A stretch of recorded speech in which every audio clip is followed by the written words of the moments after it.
What is going on, and welcome to Lions Nation Unite. We're going to go over a mock draft that was done on LionsWire, so mocking the mock like my guy Bro Schmo and Alex from Hail Mary Sports. So we're going to go ahead and go over. I'm going to give you my thoughts. Is it realistic? Is this mock draft something that potentially could happen? Is it unrealistic? It's a bunch of BS. We're going to go over it to give you my thoughts on the players that is selected and kind of give you a grade on this mock draft. But before we get into today's video, if you are not a Lions fan, you're not subscribed to this channel, go ahead and subscribe right meow. Why? Because we talk all things Detroit Lions news and rumors from a fan perspective and a former player. Also, if you could do me a favor and hit that like button, that would be freaking fantastic. And side note, I tried to get on Woodward. I waited as long as I could, but I had to make videos and get to work, or else I'm getting in trouble just like anybody else. So I'll try to get on there. Heard everybody in the chat wanting me to get on. I'll get a hold of Adam myself, and we'll figure out a time that we can get it done. It'd probably be after closer to 8:30ish in the morning. Once I start getting past 9, I can't wait anymore because I have to get to work. So we'll get that for you guys. I know you wanted it done. But let's go ahead and get into this mock draft. Again, it's by LionsWire, one of my favorite websites here. But Russell Brown here doing his mock draft. There is trades in this mock draft. I seen a couple of picks, so I'm going to give you my thoughts. It's an interesting one for sure. Definitely different here. So at pick 6, he's got the Detroit Lions taking Christian Gonzalez, the cornerback out of Oregon. Look, I love Christian Gonzalez. I think he's a great prospect.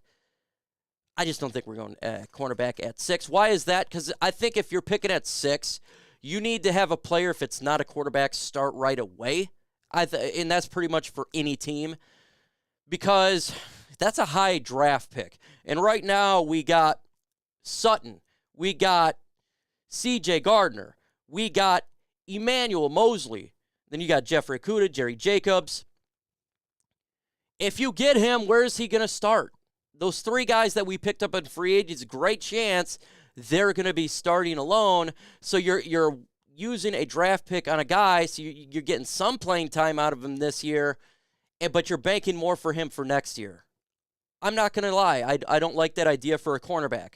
I personally would go defensive line, whether it be a pass rusher, interior defensive line. I think that's better for what the Lions need right now.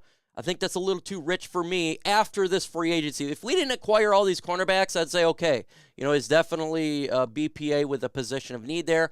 But now with all the players that we have, I don't think that's a smart move. I think you can get a cornerback, whether it be at 18 or preferably round 2 or beyond. Round 3, round 2. You can get a guy to develop if you want for next year. And look, if you're like, well, we only have 2 people on a contract, 2 players. We're talking about Chase Lucas as well as Sutton for next year. Fine, but you can re-sign some of your guys. So I think I would rather go a different route. Defensive line, still a good player. Just I don't like it now after free agency. Pick here in the first round pick. We actually have a trade back scenario. So at 25, we get Felix Auzama, the edge from Kansas State.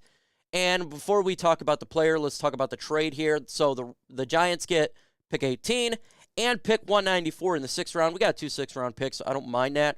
The Lions get the 25th pick, a 3rd-round pick, 89, and pick 160. I think the trade compensation is perfectly fine.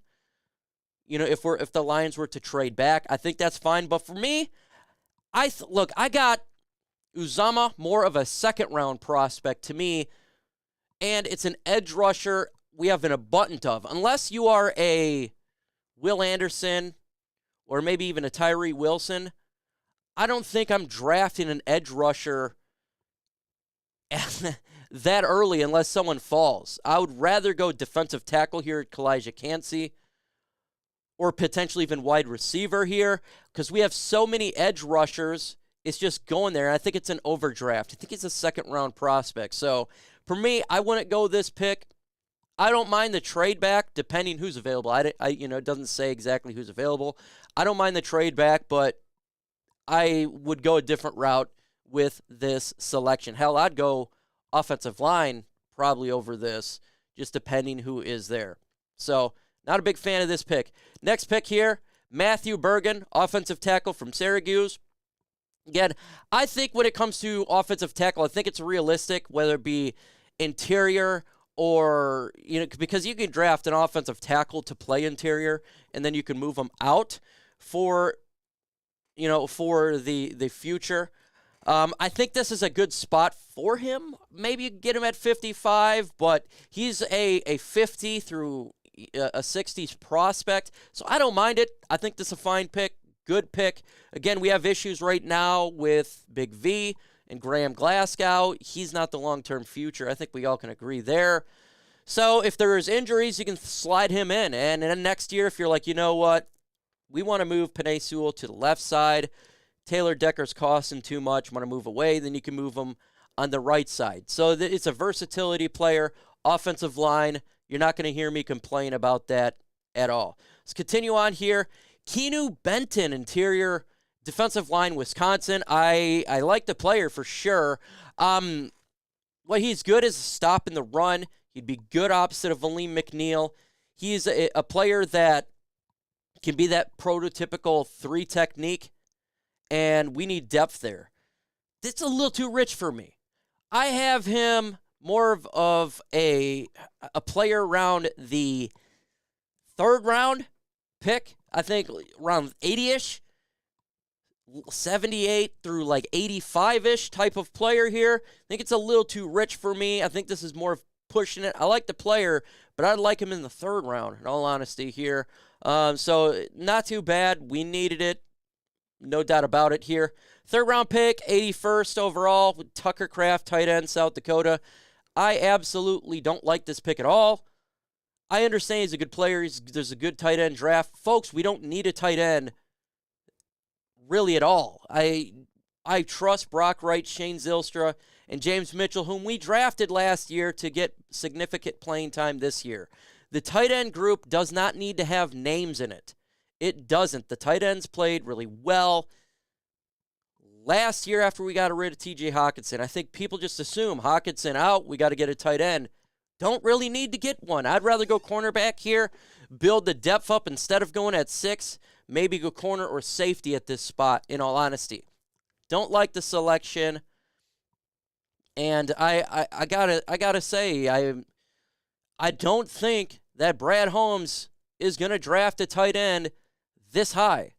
Maybe he takes one in the 6th round. I even doubt that one because we're good at tight end, and we brought the 3 tight ends back.